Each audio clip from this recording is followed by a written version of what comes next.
Si jusqu'à présent vous pensez que la politique ne vient pas de Dieu, si vous êtes encore ignorant de ce qu'est la politique d'une nation, de l'origine de la politique d'une nation, si vous êtes encore ignorant du but de la politique d'une nation, si vous êtes encore ignorant de ce que l'homme est censé faire, de la politique dans la nation, c'est la preuve que vous n'êtes pas quelqu'un de mauvais, mais vous êtes juste un bon ignorant dans la foi.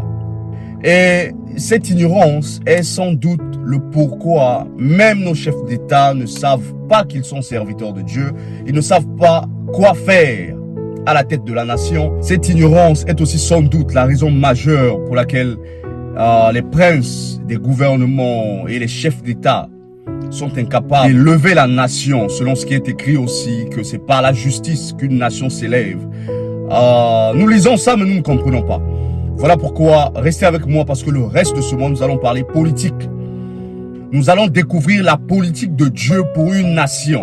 Et nous allons comprendre sans doute ce qui est écrit par l'apôtre Paul, disant que Dieu a fait les hommes droits, mais ce sont les hommes qui ont cherché eux-mêmes beaucoup de détours. Maintenant, juste avant que je définisse la politique, il est de la plus grande importance de savoir, en tant qu'individu, en tant que peuple, en tant que nation, même en tant que croyant, que la politique vient de Dieu. Je le dis haut et fort, la politique vient de Dieu. Le gouvernement vient de Dieu. L'autorité, la justice, l'armée vient de Dieu. Terre à terre, Dieu est roi. Et il est le premier à avoir établi une nation sur la terre. Et les rois sont politiciens. Les rois ne sont pas des leaders religieux. Les rois sont politiciens. Parce que l'homme moyen, en dépit de sa religion et de sa croyance, a du mal à comprendre le concept de la nation. Et c'est parce que l'homme a perdu le concept royal. Dieu est roi. Quelle est donc la politique de Dieu pour une nation? Et c'est quoi la politique? Premièrement, la politique est l'art d'assurer la bonne gestion des ressources humaines d'une nation en vue de garantir la bonne gouvernance de cette nation. Ça, c'est la définition la plus simple. Elle est plus simple que la racine carrée du poulet, cosinus de la tchéké, sinus du gombo, logarithme de la pâte d'arachide. Elle est plus simple. Ça, c'est simple. La politique est l'art d'assurer la bonne gestion des ressources humaines d'une nation en vue de garantir la bonne gouvernance de cette nation même. Ceci veut dire que le territoire où habite la nation est rempli des ressources destinées aux humains. Et le Créateur les a bénis de plusieurs ressources et demande au peuple qui habite le territoire de faire bon usage de ces ressources pour garantir la réussite de leur gouvernance, de leur domination, selon ce qui est aussi un ordre divin. Écoutez, le livre de Genèse révèle clairement la politique de Dieu pour une nation. Nous allons la lire. Parce qu'à ce stade-ci, je dois lire les Écritures. Genèse 1, 26. Puis Dieu dit, faisons l'homme à notre image, selon notre ressemblance. La question est pourquoi? Pourquoi Dieu a pris le soin de faire l'homme, premièrement, à son image et à sa ressemblance? Pourquoi n'a-t-il pas amené l'homme à l'existence et lui a demandé d'œuvrer, de faire ce qu'il faut faire? Pourquoi a-t-il d'abord pris le soin de se rassurer que l'homme soit à son image et à sa ressemblance? Les députés, sénateurs, les ministres, pourquoi le président est censé être à l'image et à la ressemblance de Dieu? Ça, ce sont des questions que nous devons d'abord nous poser en tant qu'individu, en tant que peuple, en tant que nation. Ça, c'est pas la religion. Ça n'a rien à voir avec la religion. Ça a à voir avec la divinité. Ça a à voir avec le surnaturel. Pourquoi Dieu a fait l'homme à son image?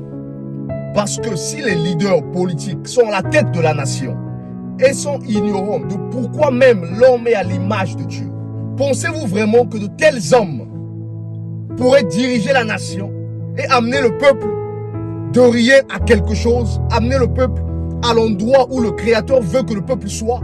Je ne pense pas. Pourquoi donc Dieu a fait l'homme à son image? Juste avant qu'on réponde à cela, laissez-moi premièrement vous dire ce que c'est l'image et la ressemblance de Dieu. L'image de Dieu, c'est sa nature. La nature de Dieu est esprit. Ainsi, l'homme est esprit. La ressemblance de Dieu, ce sont les qualités morales et divines de Dieu. Quelles sont ces qualités-là? Dieu est la foi, il est la vertu, il est la connaissance, il est la tempérance, il est la patience, il est la piété, il est l'affection fraternelle. Et l'ensemble de ces 7 vertus forment une seule grande vertu, la charité, l'amour. Dieu est amour. Et c'est à cette ressemblance que Dieu a fait l'homme. Et c'est donc l'homme venant sur terre, il est venu à cette ressemblance, ayant en lui les 7 vertus, qui sont aussi les 7 esprits de Dieu. Or, l'homme étant esprit, appelé à œuvrer sur la terre est visible, la terre est physique, la terre est matérielle. Qu'est-ce que Dieu fait? Dans sa sagesse infinie, il forme l'homme un corps de la poussière de la terre. Le corps, en fait, n'est rien d'autre qu'une masse de poussière rassemblée ensemble. Ainsi, Dieu prend l'esprit et il l'a mis dans le corps qu'il a formé et l'homme est devenu un être vivant sur la terre. Clairement par là, vous comprenez que le corps est le temple de l'esprit. Le corps est la maison de l'esprit. Le corps habite l'esprit. Terre à terre, le corps est la résidence. L'esprit est le résident. L'esprit dans le corps fait de lui un homme. L'esprit dans le corps fait de lui un être vivant sur la terre. Voilà pourquoi aussi, lorsque un homme meurt, la première des choses qu'il fait, c'est de quitter le corps. Pourquoi? Parce qu'il n'est plus légal. Terre à terre, tout esprit sans corps sur la terre est illégal. Je répète, tout esprit sur la terre sans corps est illégal. Votre légalité, c'est au moins de ce corps. Le corps est votre résidence et vous êtes le résident. Voilà pourquoi vous ne devez jamais avoir même peur des démons. Parce que les démons sont des êtres esprits déchus hors la loi. Ils ne sont pas légaux sur la terre. Le seul moyen pour eux d'œuvrer, c'est de posséder d'autres hommes et les amener à commettre des actes infâmes, des délits. Et c'est de cette manière qu'ils sont manifestés. Mais les démons sans corps sur la terre sont illégaux. Bref, mais de retour à la question, pourquoi Dieu a fait l'homme à son image? Écoutons la réponse. Et Dieu dit, faisons l'homme à notre image, selon notre ressemblance, et qu'il domine.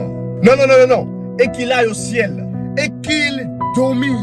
Non, non, non, non, non. Et qu'il aille à l'église pour chanter Alléluia, papa. Et qu'il domine. Non, non, non, non, non. Et qu'il aille à l'église, écouter la parole, rentrer à la maison et attendre l'enlèvement. Et qu'il domine.